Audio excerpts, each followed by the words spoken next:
Hello and welcome to our beloved parishioners. I'm Bailee. And I'm Ashley. And this is Praise Be to Pod. We have a very special episode for you all. We are doing our special edition Wednesday night youth group segment, which we did Six and Mark Unleashed a few weeks ago, but we are very excited for the movie that we will be reviewing tonight. Before we get into the movie, though, we're going to give a little bit of a few hints about it. So I grew up watching this movie all the time. My family was really into it, and we would always go to our local gas station to rent it. Yeah. Because we didn't have Blockbuster in our hometown. We had there was a gas station with like 20 movies that you could just rent over and over again. So I think I have single-handedly funded the entire production of this movie by all the times I rented it. Amazing. But this movie had a chokehold on a lot of specifically Christian young women in like the early 2000s. Yes. It features a preacher's daughter who's really pious, a bad boy who, I don't know, gets bad grades in school, but not because he's not smart, but because he's bad. It features some great early 2000s Christian music like Switchfoot. Yeah. Which I feel like is starting to give away this movie. Yes. But we are talking about, you guess it, the one and only A Walk to Remember. Yay! We loved that movie so much, or at least I did. Did you? Yes. And the number one quote, you have to promise you won't fall in love with me. Mm-hmm. I say that all the time. There's actually so many contexts where you can say, you have to promise you won't fall in love with me. Totally. All the time.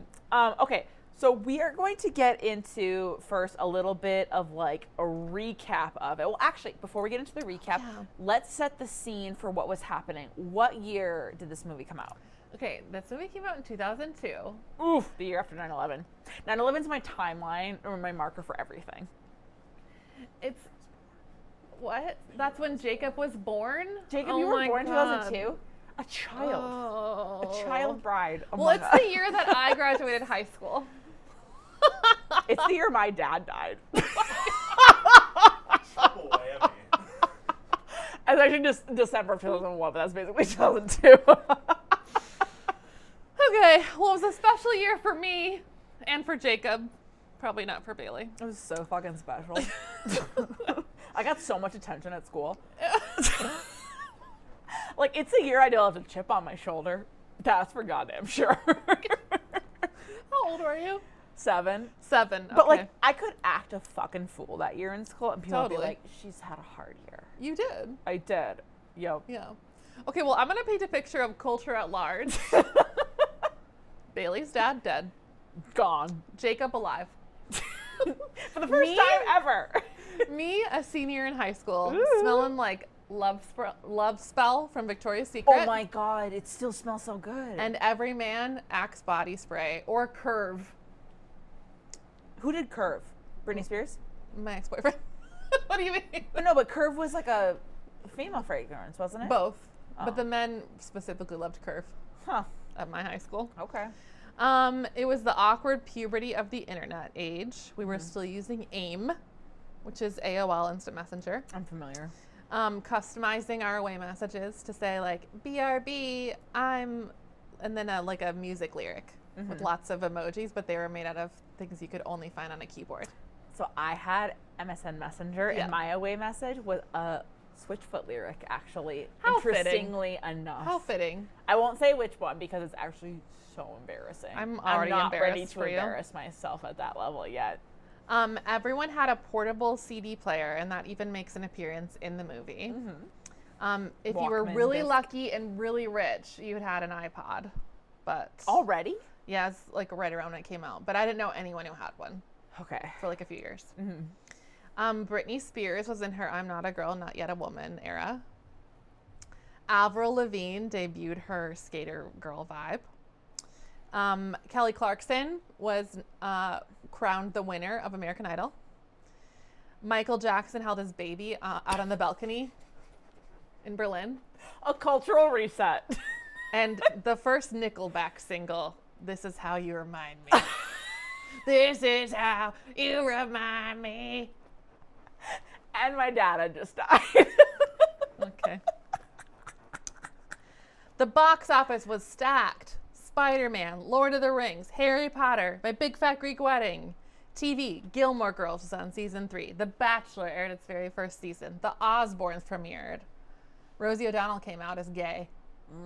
Yep. Gas was $1.36 a gallon. Okay, that's actually the most devastating fun fact, yeah. The euro became the official currency for 12 European countries. And the peak mall fashion brands were Abercrombie & Fitch, Hollister, and American Eagle. Which are all making a comeback for various reasons. For various better or reasons. worse. And the peak teen thrill, besides a walk to remember, was the Starbucks Frappuccino. Oof. Delicious. Okay, so that paints a little picture. I do also have a picture of me at prom to show.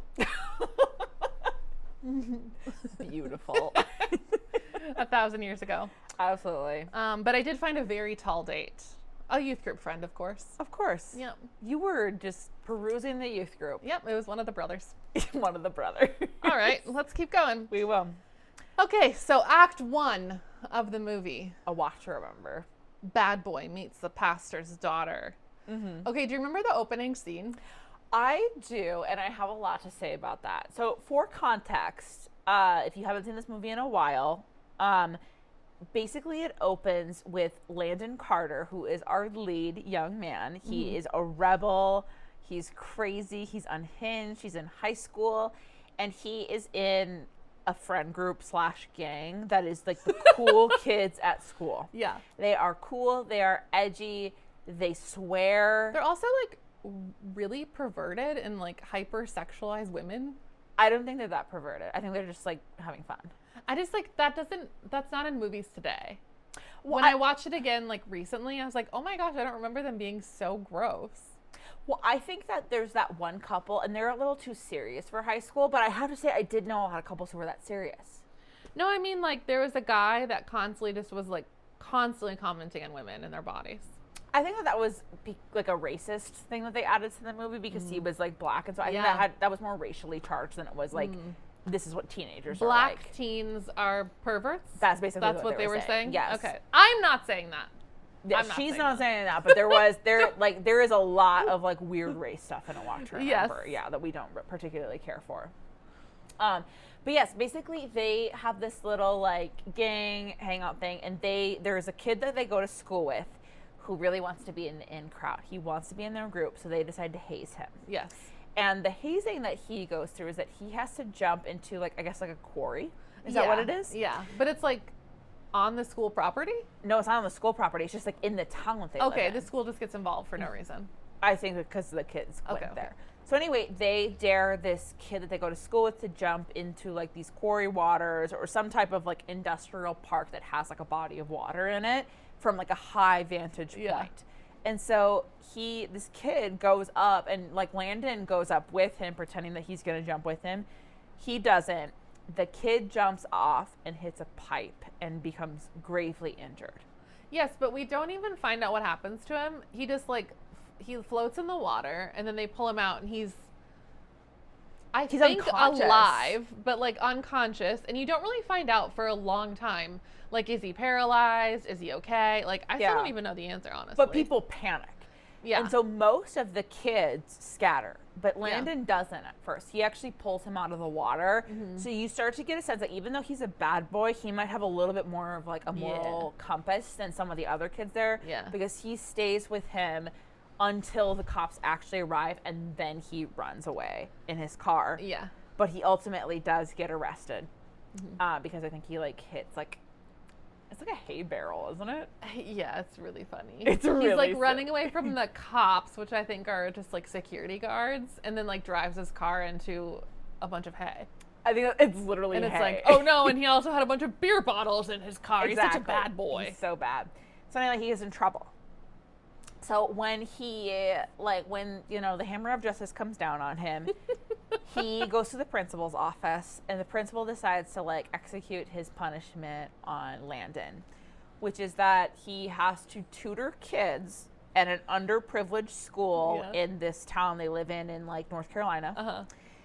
And that he has to do janitorial duties. Yes, at like the community center. Yes. And he has to be in the school play, which is funny because that just kind of sounds like my hobbies in high school. Yeah, as a theater kid and a nerd who volunteered, I was like, wait, am I Jamie Sullivan? I was like, apparently I could go and like literally gravely injure someone and haze them and still just do the regular hobbies that I do. Yeah, and then I can like get the lead in the play. Yes, literally. Sounds nice. Because that's the thing, when he goes to play practice, he gets the lead role. Which is as a punishment. Yes, and there are like other kids there who like are actually like earnestly there. Can you imagine how angry they would be that the bad boy as punishment got the lead in the school play? Okay, I constantly tried out to be Liesel and never got it. And if someone who Liesel in Sound of Music. Yes. Yeah. And if someone who was mean and hazing kids got the Liesel part as a punishment over me, I'd be so offended. Oh, I would be like homicidal. I'd be so angry. Okay, so we first meet, so Landon Carter is played by Shane West. Yes, he is. And Jamie Sullivan is played by Mandy Moore. Mm-hmm. So we first meet Jamie because she's singing in the church choir. Yes. And of course, she has to have a solo. Well, yeah, she's got a beautiful voice. The number one thing I hate about Mandy Moore is that she cannot fucking be in a TV show or a movie without singing. Okay, this is... We get it. You sing. We get it. You sing. You were a pop star. Then why be an actress? Make a choice. Okay, so this is maybe Pick a lane. One of those moments where you and I have creative differences. I think that Mandy Moore is delightful and unproblematic. Why do you hate her so much? I hate her because she can't stop singing in everything she likes she's to in. sing. She's a good singer. It's so annoying and but contrived. that's not unique to her. There's so many actors out there who started their singing career and they do both. No, that's fine, but do they have to do it in everything they're ever in? I think they do not. I think they literally do. They do not. If they are a singer and they're in a movie, they sing. Not all the time. Name an example. Jennifer Lopez. In everything. She was a singer, and then she's in movies where she doesn't sing. She was in Selena. She sang because she played Selena. Okay, I wasn't. She was in The Wedding Planner. Didn't have to sing. I wasn't. I don't know. Hillary Duff. You may keep going. Okay, I'm gonna be honest. I wasn't expected to be proven wrong in such a visceral way. Oh, I will prove everyone wrong on Mandy Moore because I am the only one who hates her so much. Is she in Parenthood? Mandy No, Moore? she's in the other one, and she sings in it. Does she? Yes, of course. Okay. She has to have a stupid band. She has to. Maybe it's in her contract. She probably puts it there. That's fine with me. I just can't stand the way she looks when she sings. It's so contrived and fake. She's a beautiful person. She has a good voice, but like, she's annoying. Yeah. I know that I'm the only one who thinks this. You might be. I will say, you also, like, I read the notes, and in this song, or the scene where she is singing in the choir, you specifically say that she's lip syncing. I don't think she is. I think she's just kind of awkward. I think we should go watch it again. I don't think she's lip syncing. 100%. She's literally in a black choir. She's not singing. But she's like... It's another racist part of the movie. During her solo, though, like, I think that she's singing. I don't know. Okay, whatever. I think greater differences. She might have recorded the music, but she's not singing live on stage. I don't think that most people are. But you know where they are? Wicked. Yeah, in like actual like in like Les Miserables and like Wicked, like the ones where it's like really powerful vocals, yes, but in the average movie where someone sings, they don't sing it live. Yeah, probably not Mandy Moore. Mandy Moore, if you're listening, I just want to apologize for that. She's not. She's not listening. She might one day. Okay, so She won't.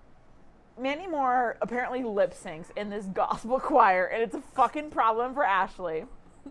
And then she's fucking Landon. That's hot, though. Well, she's singing in the choir to the bad boy, who's at church. Yes. Everyone goes to church in this town. Have you It's so southern. It is very southern. It's a North Carolina town. Okay, but did you notice that is also the scene where Landon's ex-girlfriend kind of notices a weird vibe between the two of them? She's always looking. Yeah, she's always looking. So a little contextually, Landon Carter had an ex who was in the show, who I actually have a lot to say about her and her character arc. I think she's a really interesting character, but she is like off the bat clearly pretty jealous of Jamie for getting a little bit more attention. And she's also like, she's in the bad person group, but she's pretty muted, I would say. Like you could tell that she clearly like is maybe on thin ice with the cool people and is continually trying to establish her like identity with them, but is maybe failing to do so in some aspects. Would you agree with that? Yeah. Cool. Agreed. Agreed. Amazing. Okay, so the romance between Landon and Jamie actually begins when Jamie starts to bully Landon on the bus. You think that's where the romance starts? Yeah. That's where the persecution starts. We all want to bully someone into loving us. I would agree with that. Fundamentally, I can't think of anything hotter. 100%. She's not bullying him, she's convicting him. Yeah. So, I wrote domestic terrorism. That's you wrote that, so you're gonna have to talk about it. I don't remember when. We were supposed to record this a while ago, and then we were too long-winded with mental health. So, I do remember them being on the bus, and I have a picture, and she's interrogating him because she has her Bible on the bus. She does. She's literally reading her Bible, and she On her goes lap. and sits by him, and she starts asking him, because what happens is that she is at the school where they tutor kids at, and Landon is tutoring this kid who is not very receptive to him. Yeah. And who kind of has like a tantrum, or just gets angry. And Jamie goes to sit by him to try to give him like advice on how to reach this kid. Yeah. And you can tell she's just looking for a way in to talk about him. And Landon's not having it. He's got his music playing. Yeah. He doesn't give a fuck. She's like trying to like talk to him, and he's like, "Is this your idea of small talk?" And then she's like, and then they get into it's like so hot already. Kind of. Yeah. And then like I can't remember exactly what they say, but they get into a little bit of an argument, and then the camera pans down to see that she's holding a Bible. Mm-hmm. Which is tiny Bible. Which is a teeny tiny weird. Bible. It's weird to just have a Bible on you. Just on the bus. On the bus, yeah. It's her witness tool. I guess so. But that establishes Jamie as like a clearly very religious person. Yeah. She also has undeniably one of the worst senses of style that I've ever seen. But she also has balls. What do you mean? Like, she doesn't care. She doesn't care that she's like being weird in front of the cool kid, or that she's like being made fun of all the time. Like, she doesn't care. Here's my thing. I think that she wants people to think that she doesn't care, but that is in and of itself caring. Yeah. It's still a protection of your self-concept and your identity, which is that she wanted to seem different and contrarian. I just remember, like, when I was a teen watching this movie, thinking like, oh wow, she really is so ingrained in her faith, like in a positive way in my mind. She's set apart. She's so set apart. Yes.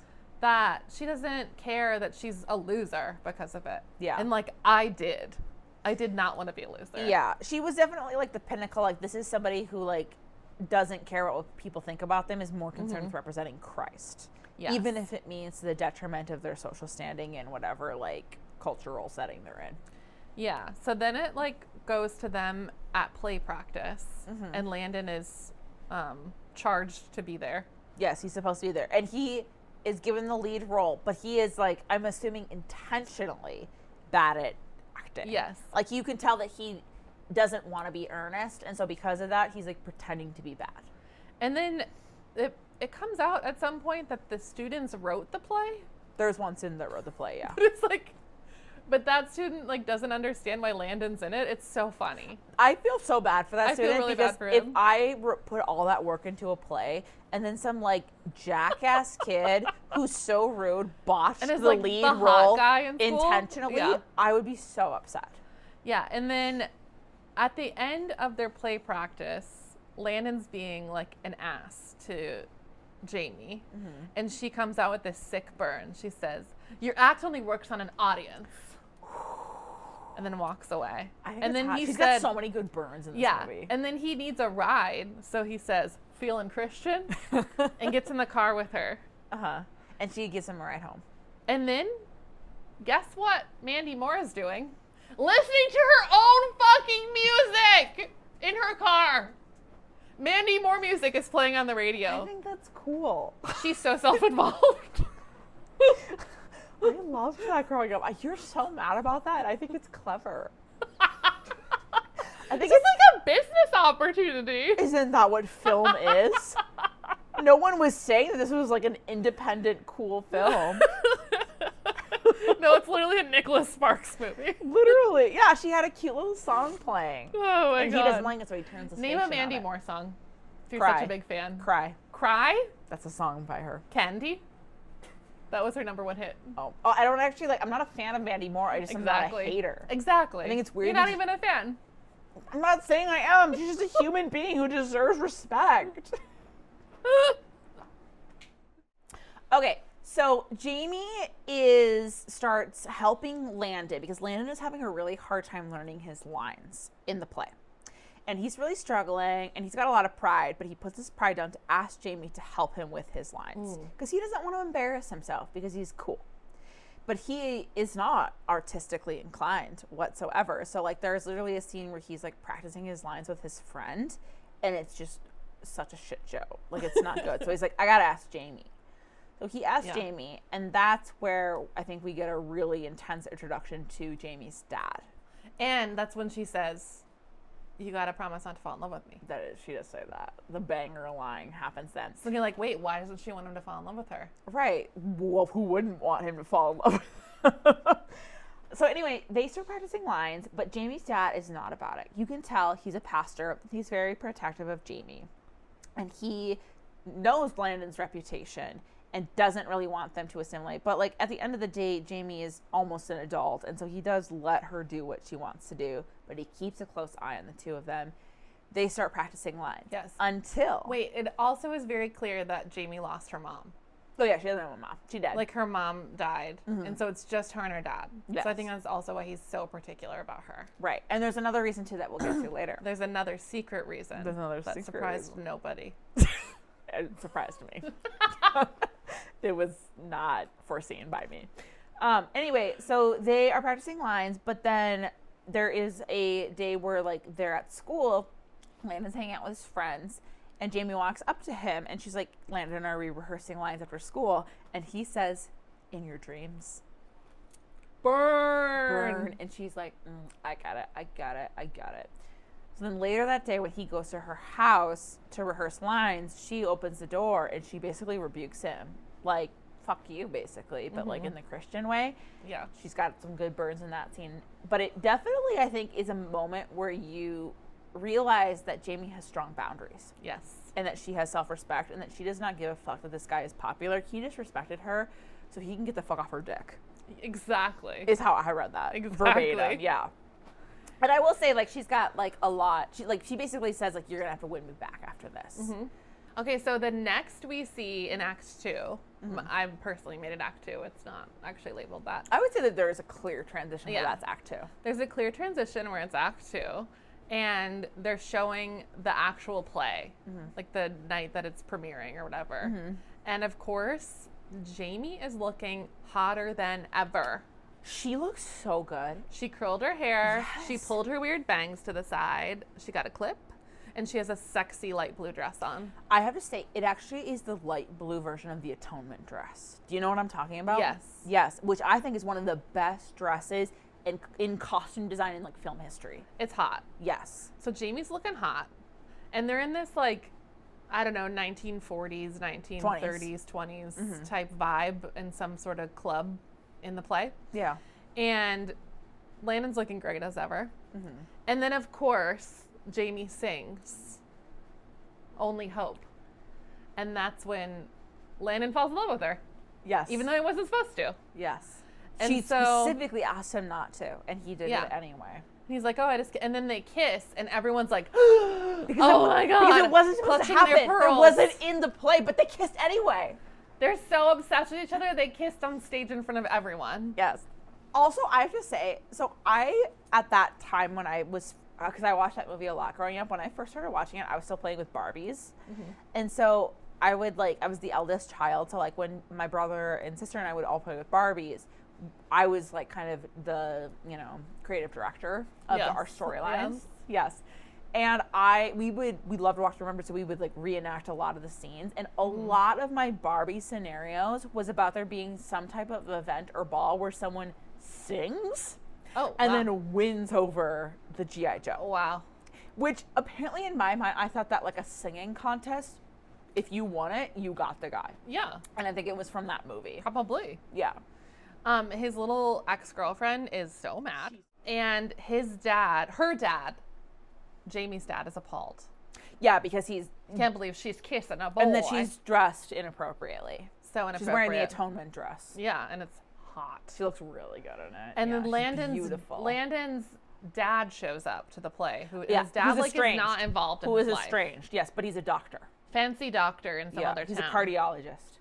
And then Landon sees him after the play and he's like, good job, son. He's like, I'm out of here. And he leaves. And then his dad says, don't walk away. And Landon says, you taught me how. And then you see really how many sick burns this movie has to give. There's so many sick burns in this movie.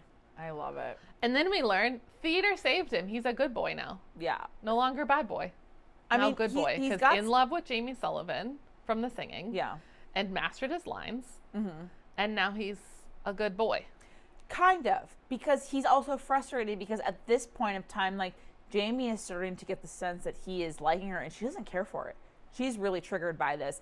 So now, like, she's kind of trying to distance herself from him and he's, like, kind of groveling a little bit. And he probably has never had that happen before because he pretty much has anyone he wants. Yeah. So that's a fun little tension that they're experiencing that we really, really like. And then Landon is working on his car because bad boys are always working on their cars. Literally always.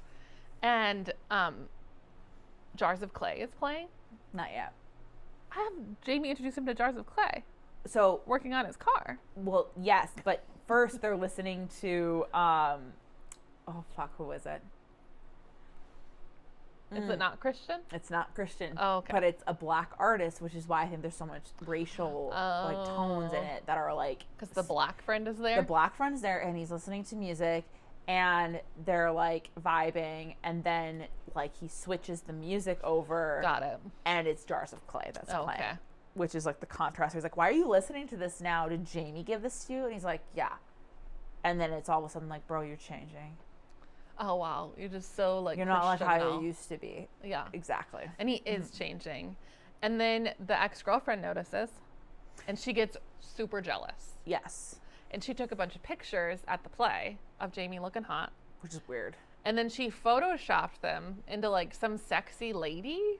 Yeah. And then spread the flyers all over the school to embarrass Jamie. Yes, but and then it says like Virgin Mary ? On it. It was just to embarrass her. It's like so dumb. It's not even that embarrassing. It's not embarrassing at all. If someone did that to me, I'd be like, thanks. Wow, what a time to be alive. Yeah, I was like, is that what you think my body looks like underneath all these clothes? It wasn't even like an ugly person. It was a hot girl. No, it just like, I think sexualized her in a way she wasn't comfortable with. Which is rude, but I guess. It's just weird to you're not supposed to sexualize someone against their will. I forgot about that. It's just like weird to print a bunch of flyers. Like that would not happen today. Yeah, it was just like a weird little moment of jealousy. But it really triggers Jamie, and she like has a meltdown in school. But then like Landon intervenes and punches the guy that was like the ringleader of this little like. We thought it was funny communications plan.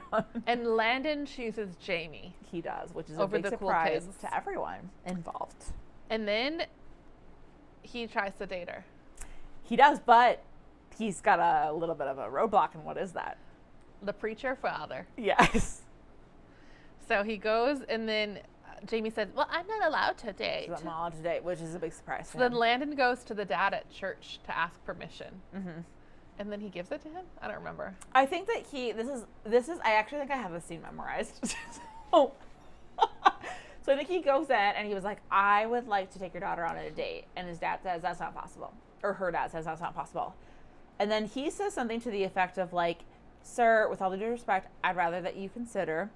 And he's like, I would like you to like demonstrate something that you teach every Sunday from the pulpit, and that is faith.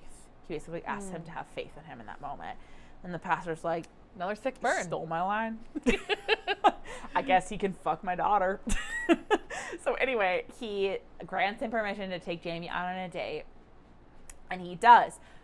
Also, in the scene where she gives him a ride, where it's playing Mandy Moore That You Hate So Much and is so triggering for you, she starts talking about how she has this bucket list. Oh yeah. Yeah, where she has like a list of things she wants to do before. But she doesn't introduce it in a normal way. What does she say again? He gets in the car and she says something like 42. Number 42. And he was like, What the fuck She's are you like, saying? Make a new friend. Befriend Make someone a- you don't like. Make a friend with someone befriend someone I don't like. Mm-hmm. So, and she's like, that's my bucket list. Yeah. So then, like, throughout the movie, she's like, she's reading knocking a book. different things Yeah. off. She's like, that's on my list. That's on my list. So there's this list, basically. Yeah, good point. And one of the items on her list, or a few of the items that she lists, is that she wants to be in 2 places at once, which is a weird thing to say to anyone ever for any reason, and that she wants a tattoo. And so on this date that he takes Jamie off, he takes her to like the border of North Carolina and Virginia or whatever, yeah. And he has her like straddle the state line, and she doesn't really know why he's having her do this. And then he's like, you're in 2 places at once. And she's like, oh my God. And she laughs. She's so happy about it.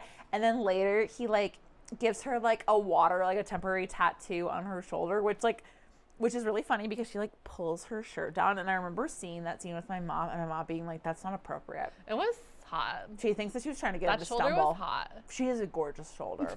Mandy Moore in general has a really lovely like upper body, like her clavicle. Décolletage. Yes, that was called. Beautiful, beautiful. Anyway, so that happens. Successful date for sure.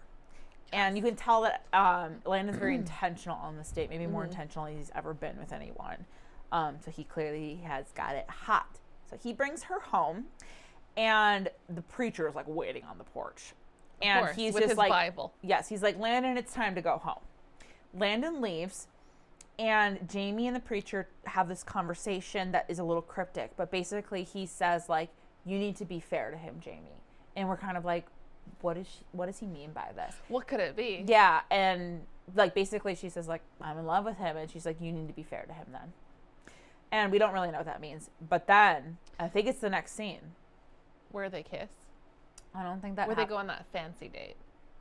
I think that the next scene is actually when he's talking to his mom, because she found a piece of paper in like his laundry that has all these goals that he's written out, that he wants to go to college, wants to go to med school, wants to leave the town, and she's never seen this side of him. But clearly Jamie is like making him think about life in like a more like, he's just thinking about his life instead of just like being a popular guy in high school.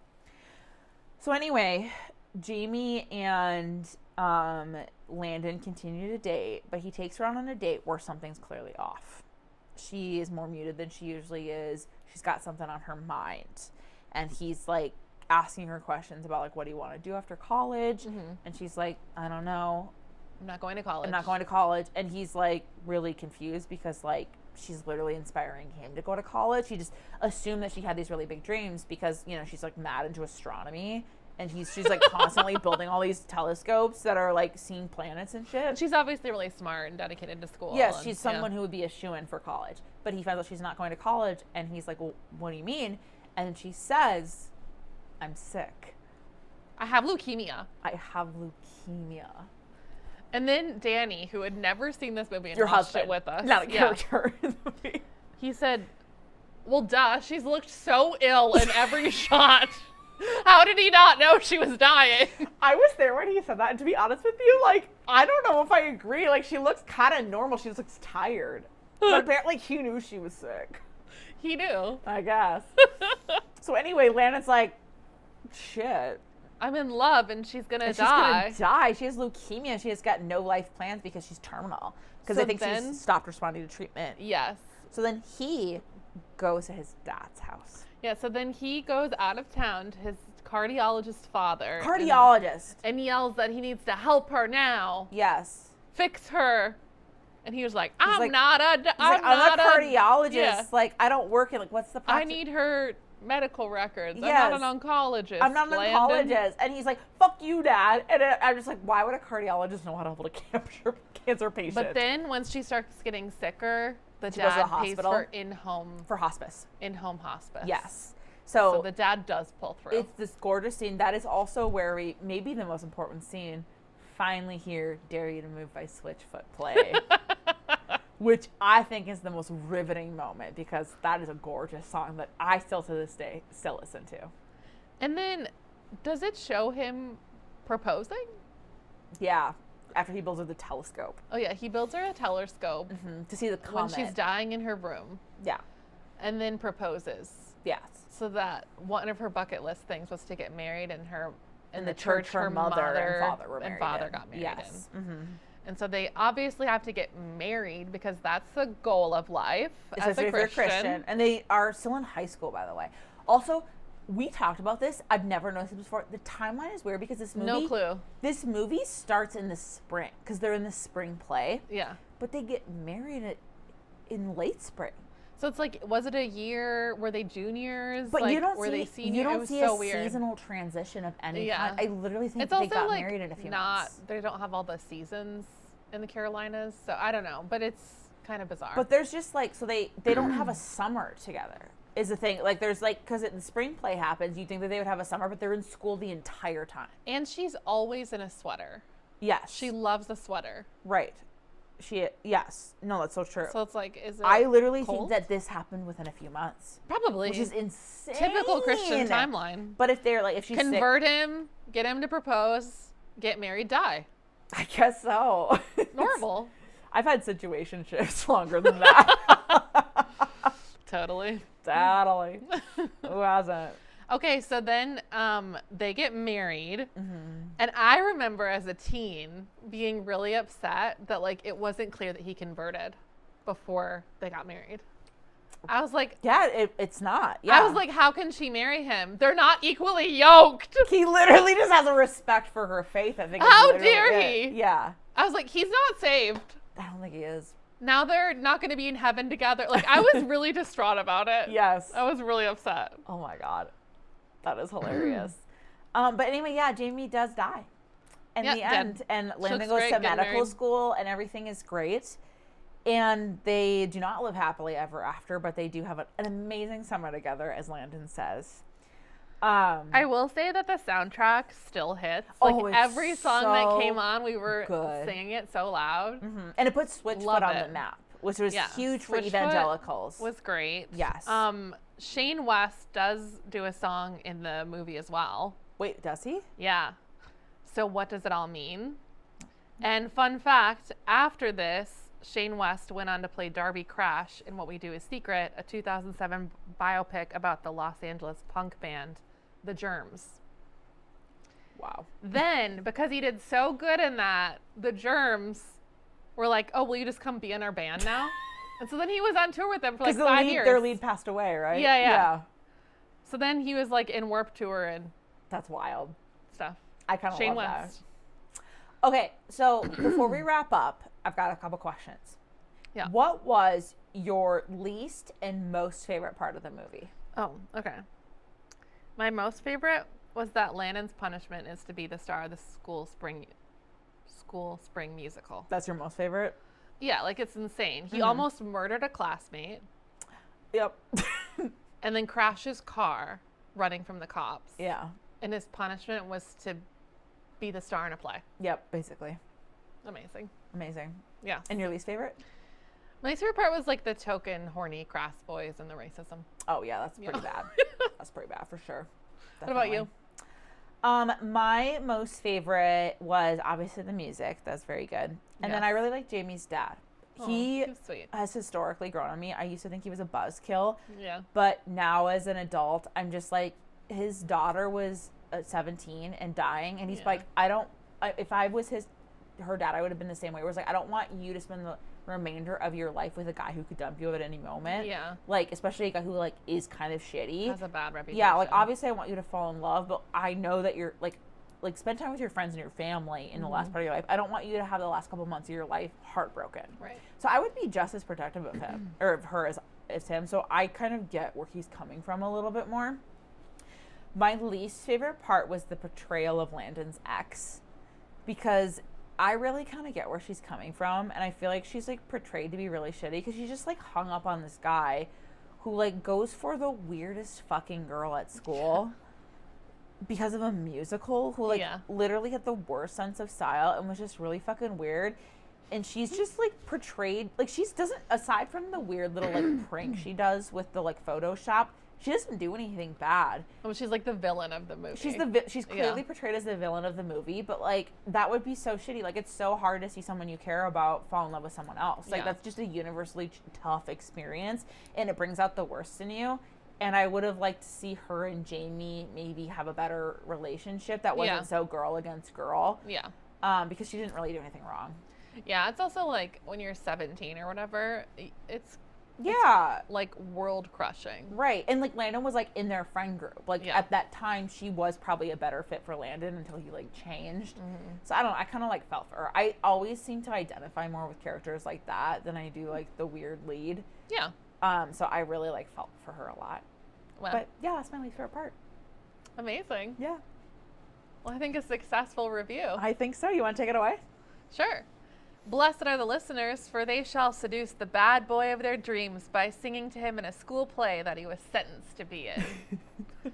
Find us on praisevitapod.com on the web, and Praise Vita Pod on Instagram, TikTok, YouTube, and Threads. Amazing. That's it. It is finished. It is finished. Bye. Bye.